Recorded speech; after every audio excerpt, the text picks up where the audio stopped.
Council of State approves Tinubu's nominee Amupitan as new INEC chairman. SSANU NASU stage a nationwide protest accuse FG of failing to earn agreements. Police arrest 12 suspects over deaths of Arise TV anchor. On the foreign scene, South Sudan President fires military chief after 3 months, reinstates predecessor. Hello, good evening and welcome to News Update on Trust TV. I am Fatima Ahmed Musa. Thank you so much for joining us. Now, the National Council of State has unanimously approved the appointment of Professor Joash Ojo Amupitan San as the new chairman of the Independent National Electoral Commission, INEC. This was contained in a statement posted on X by the President's aide, Bayo Onanuga, on Thursday.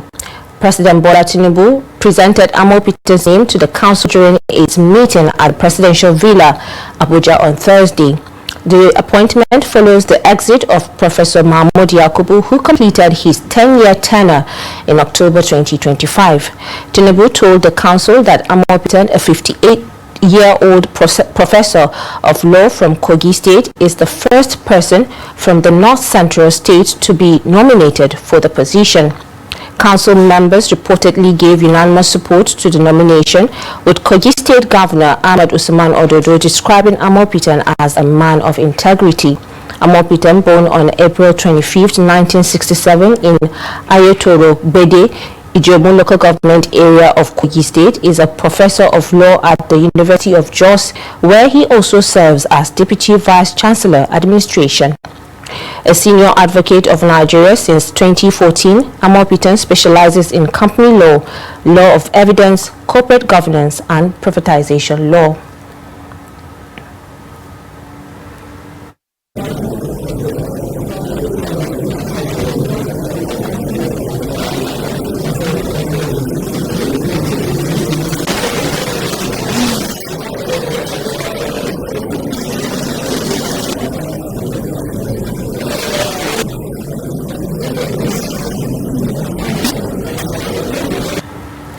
Now, members of the Senior Staff Association of Nigerian Universities and the Non-Academic Staff Union of University NASU, Bayero University Kano chapter, on Thursday staged a peaceful protest over the non-payment of outstanding salaries and allowances.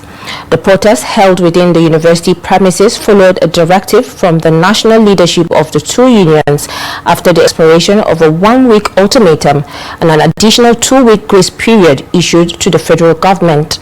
Addressing journalists during the protest, the National Vice President of SSANU Northwest, Sabo Wudil, said the action was necessitated by the federal government's failure to meet long-standing demands.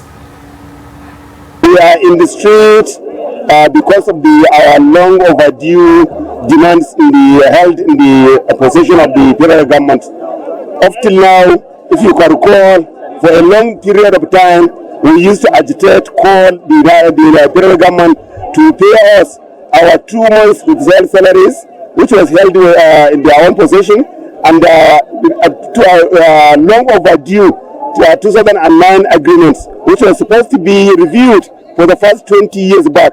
Up till now, there is no review on that welfare agreement between the two unions of SANU and NASU and the federal government.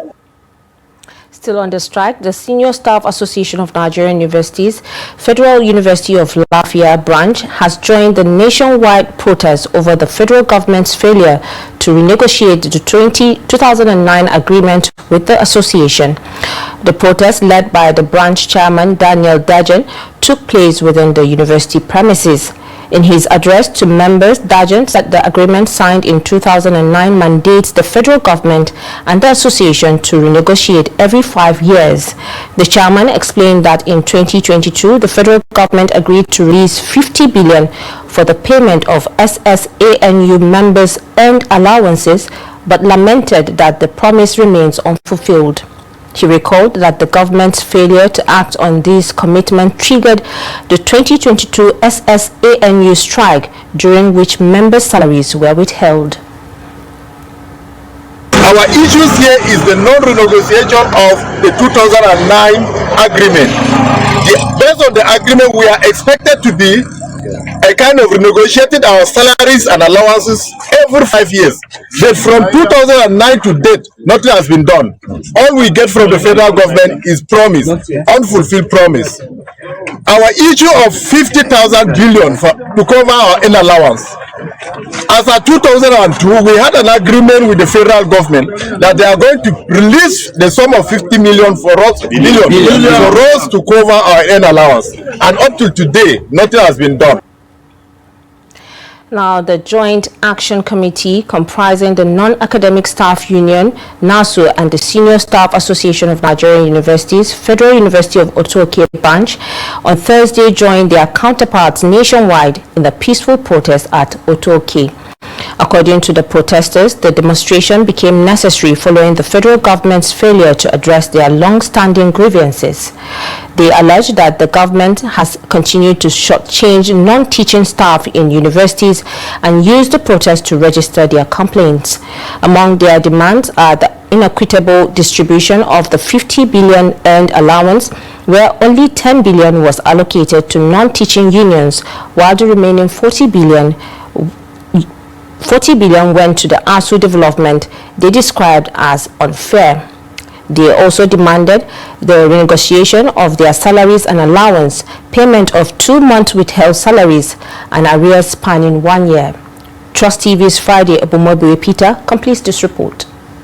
Demands are the equitable distribution of the 50 billion naira earned allowance, where only 10 billion naira was allocated to non-teaching unions, while the remaining 40 billion naira went to ASU, a development they describe as unfair.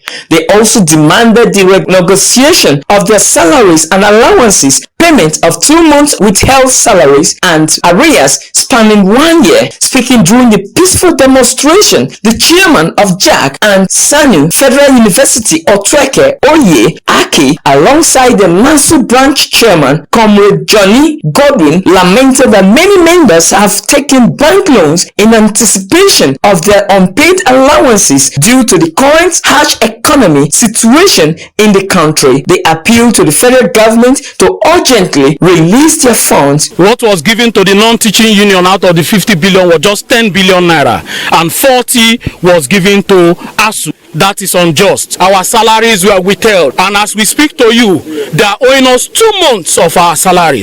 There is a big gap and arrears of 1 year, and that till this moment, that particular arrears has not been paid. We are hungry. Some have even taken loan in expectation of this money. So for this reason, we are calling upon the federal government that we cannot wait no more. They should release our money so that we should use it to cushion the effect of this bad economy.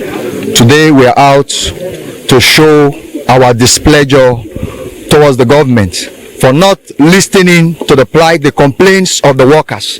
As the NASU chairman has said, he has said everything. But we are standing together.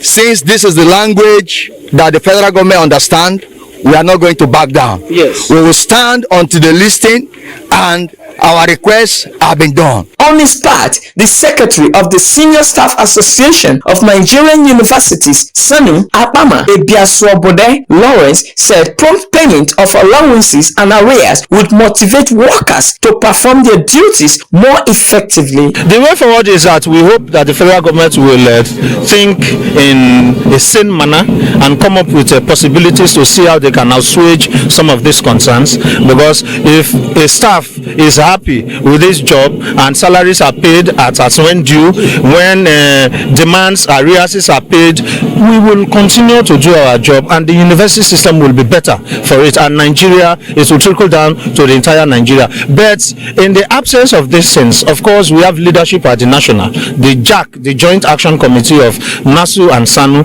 will sit and take appropriate decisions. The unions vow to continue their agitation if the federal government fails to respond positively to their demands. Friday, Ebimobowe Peter, Trust TV News, Otreke. Teachers in Nigeria face a plethora of challenges ranging from poor remuneration and unfriendly working conditions to low motivation and high attrition rates. Stakeholders in the education sector argued that insufficient government investment in education has resulted in poor funding for schools, inadequate infrastructure, limited resources, and a lack of incentives for teachers. Trust TV's Ado Musa spoke to some teachers, school administrators, and educationists on these issues and sent in this report. It has become a common perception that teaching profession is no longer valued in Nigeria.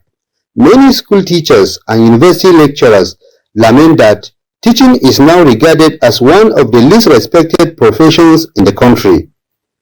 As a result, there is a significant shortage of qualified teachers, a situation linked to poor pay, lack of professional development, and brain drain, as skilled educators seek better opportunities either in other sectors or abroad.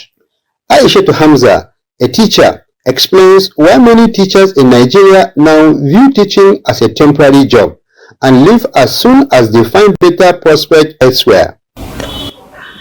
To me, personally, I run in the system and I see and hear what colleagues see. Mostly it's because of the salary. And if you observe, you can't get to a class and ask students, what do you want to be? And you hear them saying teacher. Even to parents at home, when a child says, I want to be a teacher, you see them shutting them up. So, to me personally, I feel it's because of the salary. Further highlighting the challenges facing the teaching profession, educationists and school administrators point to a number of factors contributing to the shortage of qualified teachers in Nigerian classrooms. Core problem is the fact that from universities we discover at entry point the cut-off mark for teachers or for those that go to education is very low. If a child wants to study medicine, they will tell you it's 220 and above. If you want to study law, 220 and above. When somebody score 150, you can get admission into educational department in any university in Nigeria. So what are we saying? We already said, even if you don't have anything upstairs, you can be a teacher. I wouldn't really say it's about qualification. I think it's more about passion for the job. So you find that there are people who actually study education, they have all the qualification, but they're not interested in teaching. People consider education to be a secondary or tertiary option, not their primary option. Most people you find in university who are studying education did not choose education. They were thrown into it. The stakeholders have also proposed possible solutions to address the lingering issues confronting the education sector. When you pay teachers well, the intelligent one will also go to education. What is essence of me being intelligent? I'm a genius, but when I finish in education, I will be paid 20,000 naira when my colleague in other sector are being paid 500,000, 1 million. You see, people, the intelligent one will not come when the remuneration is too low. So government will do it first, then the private sector will follow suit. We find out that people that design the curriculum and all those people that know about the children in the classes and the situations that we go through, sometimes they give these curriculums to professors that don't have children at the primary level, that don't have children at the average man class. You understand? So they set this curriculum thinking of what they feel it should be, not what is really happening in the field. When you want to set curriculum, I feel you should look inward. That teachers that are practicing, people that meet these children daily, that know the children's problems and other things. So with that curriculum, I think we'll be able to get the best. They believe that unless all underlying factors are comprehensively addressed, including increased funding, improved working conditions, and enhanced professional development for teachers, Nigeria's education system will continue to struggle. Ado Musa, Trust TV News, Jos. Now, the Federal Capital Territory Police Command says it has arrested 12 suspects involved in the armed robbery and killing of an Arise TV staff, Somto Chukwu Maduago, and a security guard, Barnabas Dalami, at the INEC apartment, Gishiri, in Katampe district of Abuja. This was contained in a press release issued by the FCT Police Command stating that the arrest followed a directive from the Commissioner of Police, FCT Command, to track down the armed gang responsible for the deadly robbery which occurred on the 29th of September 2025. The press statement noted that operatives of the Scorpion Squad, led by ACP Victor Godfrey, acting on intelligence provided by Giga Forensic, a subsidiary of EIB Stratok, apprehended the 12 suspects across Katsina, Kaduna and Borno State. Items recovered include one fabricated AK-47 rifle, 36 rounds of 9mm live ammunition, a locally made pistol, pump-action gun, live cartridges, knives, and mobile phones belonging to the victims. Now, one person was killed on Wednesday evening and another injured in a fresh bandit attack on a settlement at the outskirts of Rada village in Chiranchi local government area of Katsina State. According to reports, the assailants were said to have crossed over from the neighboring Duzama local government area.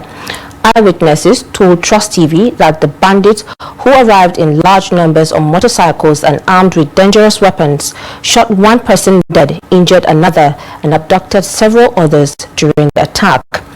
The injured victim is said to be receiving treatment at a hospital in Katsina.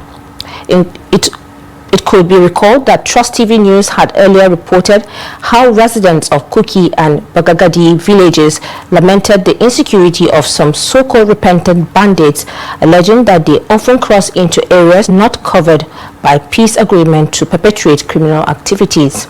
The police public relations officer in Katsina State, DSP Sadiq Aliyu, confirmed the incident, adding that operatives are on the trail of the perpetrators with a view to rescuing the abducted victims and bringing the hoodlums to justice.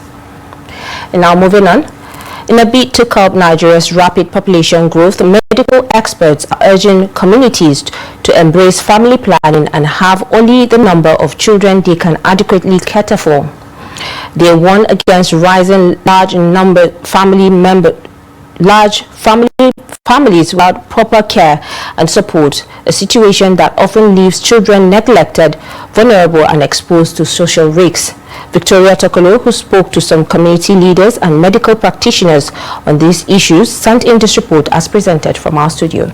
Nigeria, the 7th most populous country in the world and the most populous in Africa, continues to grapple with the effect of uncontrolled population growth. Experts say the adoption of family planning method is crucial to achieving sustainable development and improving public health outcome. However, in many Nigerian communities, attitude towards family planning remains deeply influenced by cultural and religious belief, making the topic sensitive and sometimes controversial. Medical professionals note that much of the resistance stems from misconception and lack of proper education, while community and religious leaders often raise moral and spiritual concern about its use. Speaking with community leaders and health practitioners, they emphasize the importance of responsible parenting and urge families to have only the number of children that they can properly support and nurture. Turning to family planning. When I'm still young, before I stop delivering, I used to take family planning, and I used to take the one at 3 months.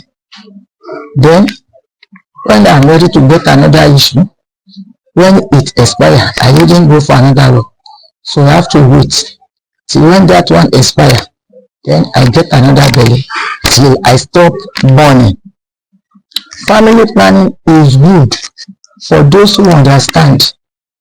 For those who doesn't understand, they thought that when they got the family planning, they cannot burn again. My take on family planning is that actually some people are scared because of hearsay. Some people say it makes them fat after taking it for some years. Some people have irregular menstruation.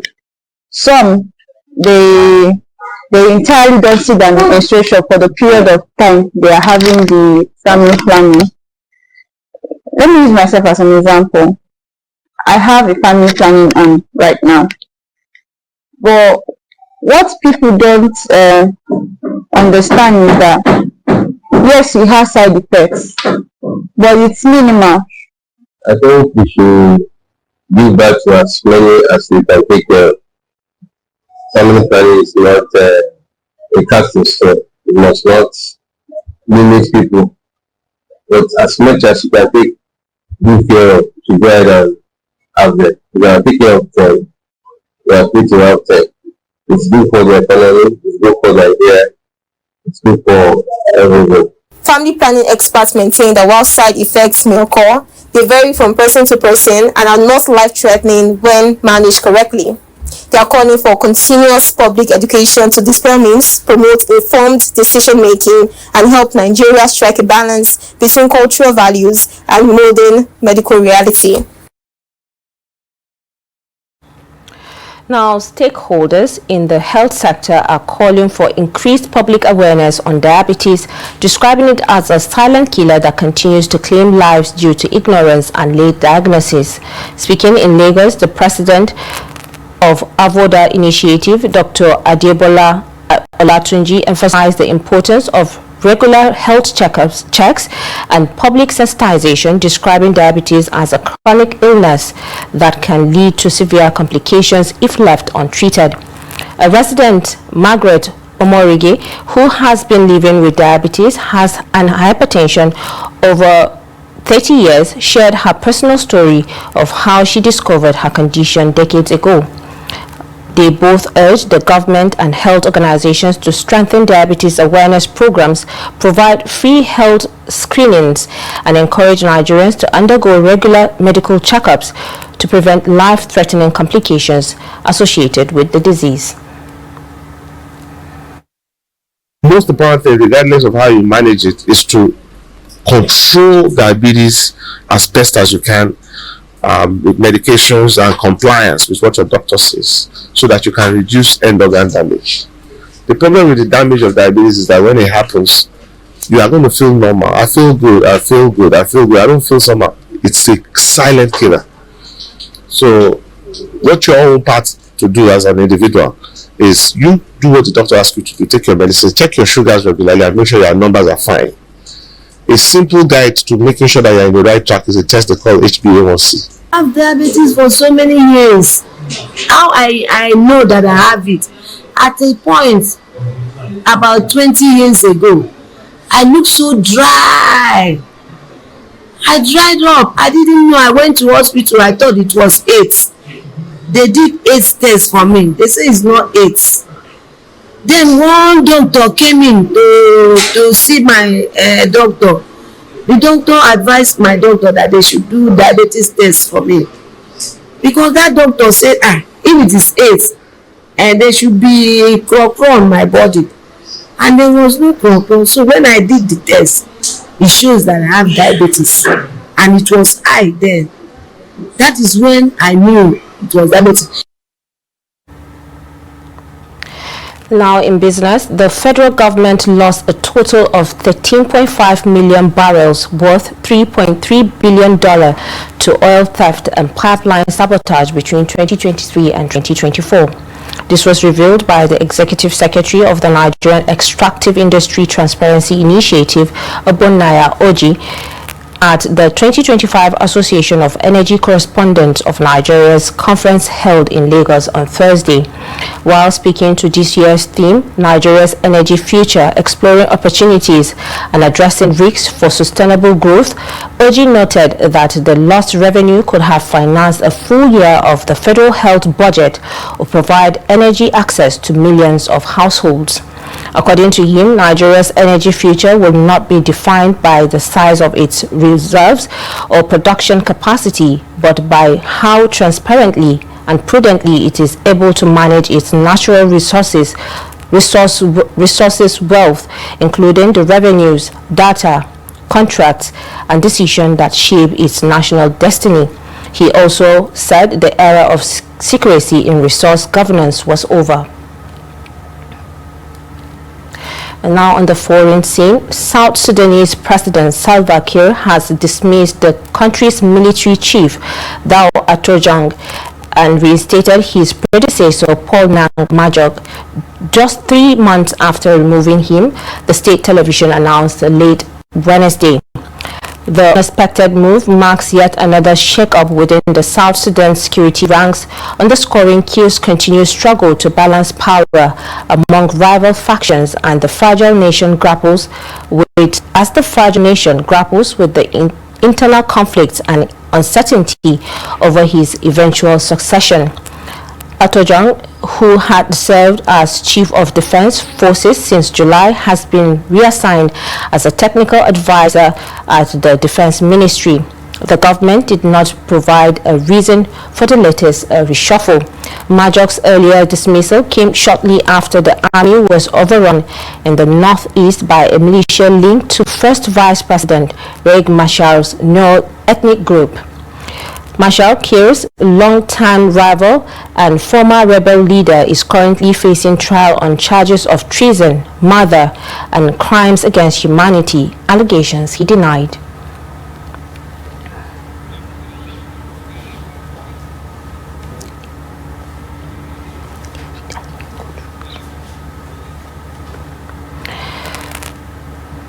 And now, before we go, highly respected Nigerian diplomat, broadcaster, academic, and corporate leader Dr. Christopher Kolade has been reported dead. Kolade, who will have been 93, was reported dead by sources close to him on Thursday, though there were no details as at press time.